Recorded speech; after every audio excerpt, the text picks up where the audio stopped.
up to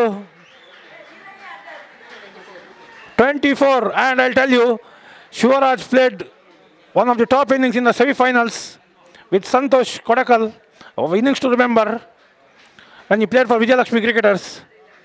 Now 24. Now 8 more required. And one more good shot, and that's a 4. Score moves up to 28. So further commentary. Last ending part. Ending part run win.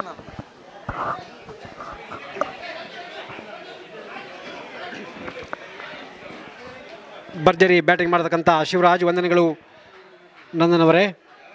ಮತ್ತೊಂದು boundary ಅವಶ್ಯಕತೆ. ಟ್ರಾಫಿಯನ್ನೆತ್ತಲು 47ನೇ ವರ್ಷದ UFC ಟ್ರಾಫಿಯನ್ನೆತ್ತಲು 4 ಓಟುಗಳ ಅವಶ್ಯಕತೆ NFC Urwa ತಂಡಕ್ಕೆ. Striking ಭಾಗದಲ್ಲಿ ಪ್ರತಾಪ್ ಹಾಗೂ ಶಿವರಾಜ್ ಈಗಾಗಲೇ ಈ ಮೈದಾನದಲ್ಲಿ ಒಂದು ಸೆಂಚುರಿಯನ್ನು ಬಾರಿಸಿದ್ದಾರೆ. ದೊಡ್ಡ ಪ್ರಯತ್ನ. ಇಲ್ಲಿ ಭಾಗದಲ್ಲಿ ಚೆಂಡು ಬರಬೇಕು. ಚೆಂಡನ್ನ ಹಿಂದೆ ಹೋಗ್ತಾರೆ ಸುಗೇಶ್ ಅವರು. ಚೆಂಡನ್ನು ತಡೆದರೆ ನೋಡೋಕ್ಕಾಗಿದೆ. ಚೆಂಡು ಸೀಮಾರೇಖೆಯಿಂದ ದಾಟಿ ಹೋಗ್ತಾ ಇದೆ.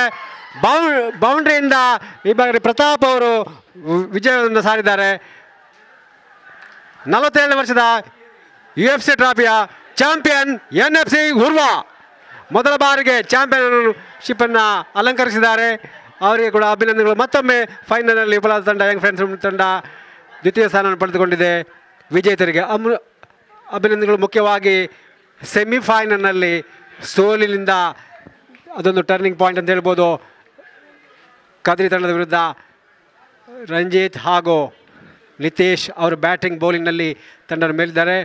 ಆ ಮೂಲಕ NFC ಉರ್ವ ಪ್ರಬಲ ಯಂಗ್ ಫ್ರೆಂಡ್ಸ್ ತಂಡದ ವಿರುದ್ಧ ಭರ್ಜರಿ 8 ವಿಕೆಟ್ಗಳ ಜಯ ಗಳಿಸಿ 4 ಗಂಟೆಯ ಒಳಗೆ ಪಂದ್ಯವನ್ನು ಮುಕ್ತಾಯಗೊಳಿಸಿದ್ದಾರೆ.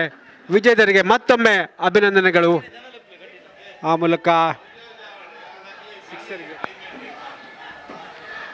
ಮೂಲಕ ಸಂಭ್ರಮ. ಮೊನ್ನೆ ಮಾಡ್ತಾ 2 ಉರ್ವ ತಂಡಗಳ ಮಧ್ಯೆ ನಡೀತಾ ಇದೆ.